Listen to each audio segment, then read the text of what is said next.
Hello बच्चों। तो differential equation का एक और हमारे पास इंपॉर्टेंट क्वेश्चन है। देखिए क्या है, 1 प्लस ई की power X upon Y dot D X plus ई की power X upon Y into 1 minus X upon Y dot D Y is equal to 0। ठीक है, देखो इस क्वेश्चन को सॉल्व करने के कई सारे मेथड होता है, लेकिन अभी हम लोग इसको सॉल्व करने वाले हैं by using the method of homogeneous. ठीक है, by using the method of homogeneous का यूज करते हुए हमें इस क्वेश्चन को सॉल्व करने वाले हैं।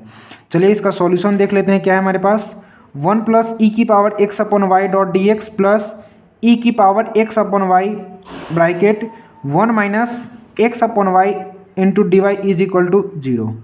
ठीक है, अब हम लोग क्या करने वाले हैं, देखो ये जो टर्म है हमारे पास पूरा है, इसको क्या करने वाले हैं, आर एच ए साइड भेजने वाले हैं, जिससे क्या मिलेगा, 1 प्लस ई की power X upon Y dot D X is equal to minus E की power X upon Y into 1 minus X upon Y dot D Y.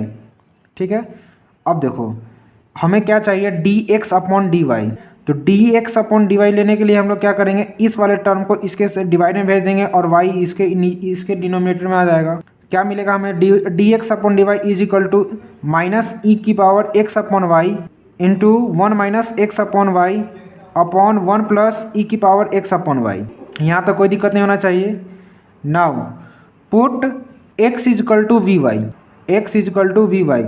ठीक है, और इसका हमें डिफ्रेंशिएशन करना विथ रिस्पेक्ट टू वाई। तो क्या मिलेगा हमारे पास, D X upon D Y is equal to, देखो यहाँ पे क्या आ जाएगा, वी वाई है यानी यू इंटू वी लगेगा। यू इंटू वी का क्या फॉर्मूला होता है, यू को एच डी छोड़ते हैं फिर वी का डिफ्रेंशिएशन करते हैं, फिर प्लस वी को एच डी छोड़ते हैं फिर यू का डिफ्रेंशिएशन करते हैं, यही होता है हमारे पास यू इंटू वी का। तो हम लोग यहाँ क्या करेंगे, वी को एच डी छोड़ेंगे फिर प्लस वाई को एच डी छोड़ा फिर वी का करेंगे तो क्या आ जाएगा, D we upon D Y. ठीक है, ये क्या हमारे पास आ गया, D X upon D Y का। और मान लेते हैं कि ये क्या है, हमारा कोई एक इक्वेशन है। Now put the value of D X and D Y from this equation. ठीक है, यानी D X upon D Y की जगह पे हमें ये जो वैल्यू हमारे पास जो अभी आया है इस इक्वेशन से, इसको पुट करना है इसके जगह पर।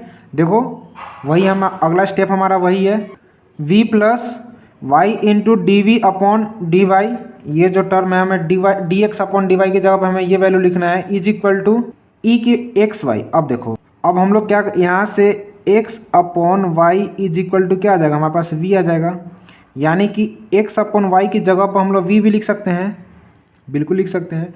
वही है, देखो माइनस ई की पावर v, अंदर क्या बचेगा 1 माइनस, यहाँ भी है x अपॉन वाई, इसके जगह पे क्या लिखेंगे, v अपॉन 1 प्लस ई की power v is equal to, अब इसको थोड़ा सिंप्लीफाई कर लेते हैं, ये जो माइनस वाला टर्म है इसको अंदर मल्टीप्लाई कर देते हैं, अंदर क्या बचेगा, e की power v into V minus 1 upon 1 plus ई की पावर v। आई होप कि आपको यहाँ तक समझ में आ रहा होगा। अब देखिए अब हमारा अगला स्टेप क्या है, ये जो v वाला जो टर्म है और इसको हम लोग इस साइड भेजेंगे तो क्या आ जाएगा, माइनस का v आ जाएगा।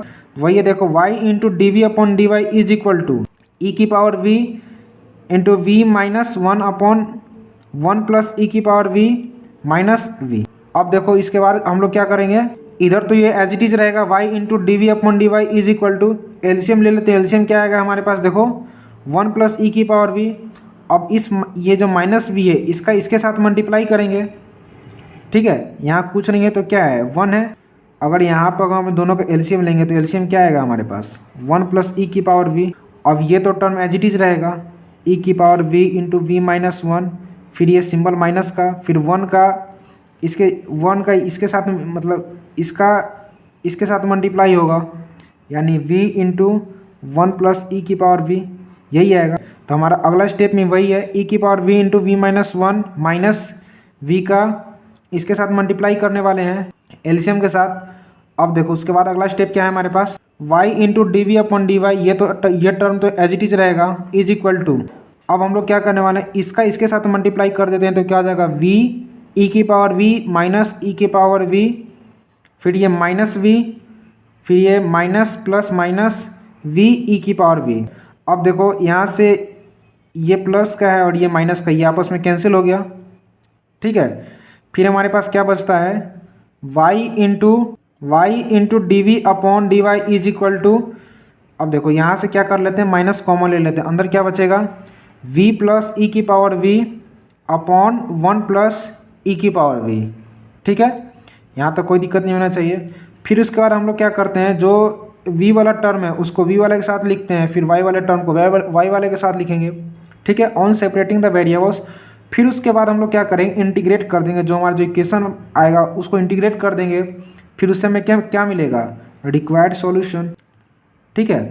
तो वही है, देखो यहाँ पर इंटीग्रेशन 1 प्लस ई की पावर v, ठीक है, ये इसके इधर मल्टीप्लाई में चले गया और ये डिवाइड में आ गया, यानी 1 प्लस ई की power v into D we upon v plus ई की power v is equal to, ये माइनस एज इट इज रहेगा, माइनस डी वाई यहाँ चले गया, फिर y इसके डिवाइड में आ गया, यानी D Y upon Y.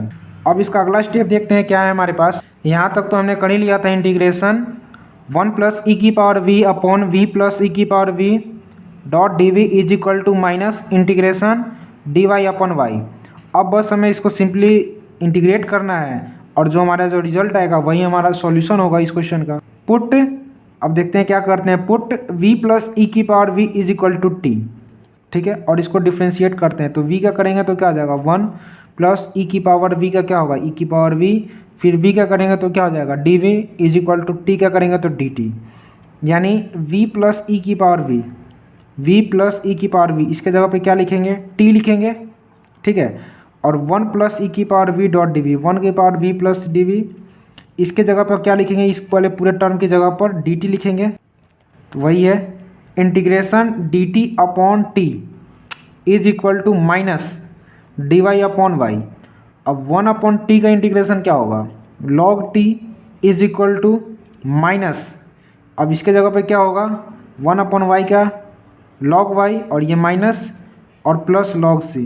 Plus log c क्या है हमारा, एक कोई एक कांस्टेंट टर्म होगा, ठीक है, ये क्या है हमारा एक कोई कांस्टेंट टर्म होगा। फिर लॉग टी की जगह पर हम लोग क्या लिखेंगे, जो हमारा जो वैल्यू था v प्लस ई की पावर v, ठीक है, फिर प्लस, अब ये इधर आ जाएगा इक्वल टू के बाद इधर आ जाएगा तो क्या आएगा, प्लस का लॉग वाई हो जाएगा इज इक्वल टू लॉग सी, ठीक है।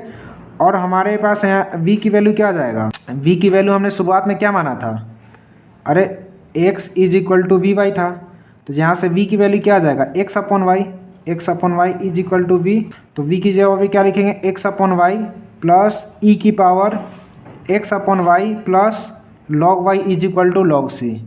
ये जो आया सो क्या हमारा रिक्वायर्ड आंसर। उम्मीद करता हूँ कि यह क्वेश्चन आपको समझ में आ गया होगा। मिलते हैं आपसे अगले वीडियो में, तब तक के लिए धन्यवाद।